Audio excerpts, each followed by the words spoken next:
It was a cold winter morning. It was raining and windy. As usual, I was walking with a friend on my way to school when suddenly a big dog ran out to me and threw me to the ground.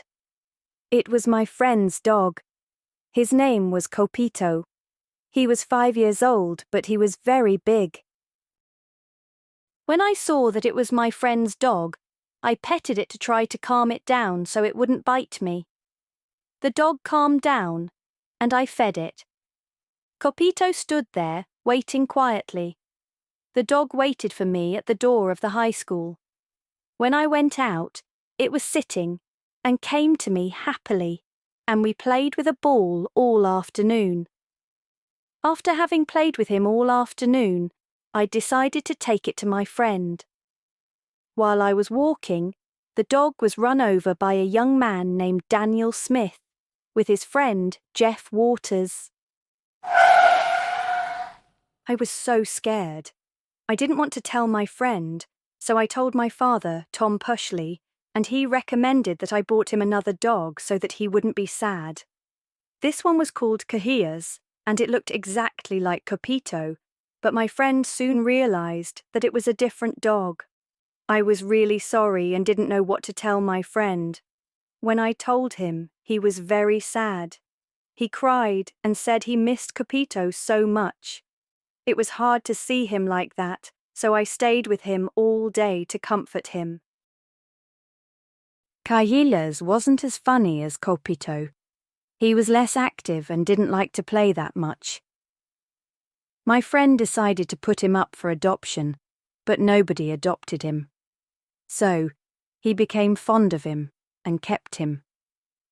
After 2 months with the new dog, one morning while going to school, my friend forgot to close the garage door and Cajillas escaped.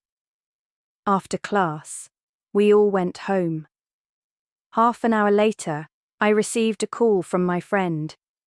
She was very worried, and her voice was tearful.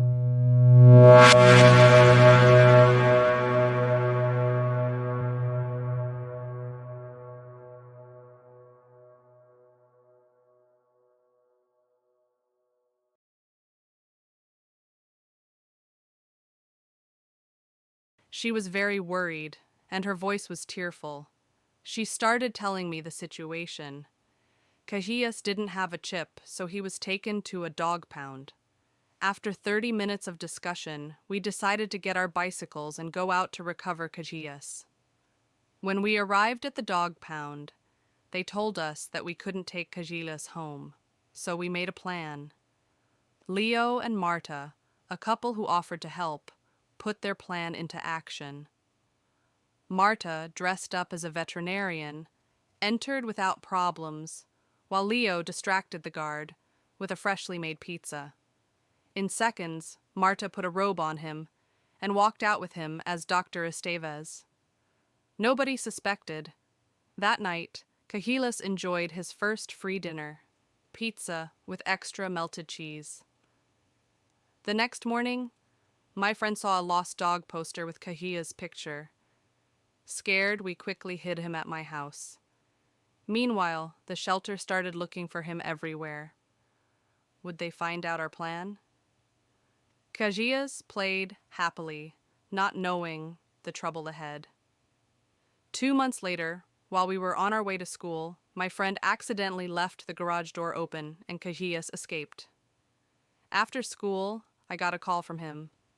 He was crying and very worried. Cajillas had been taken again to a pound because he still didn't have a microchip.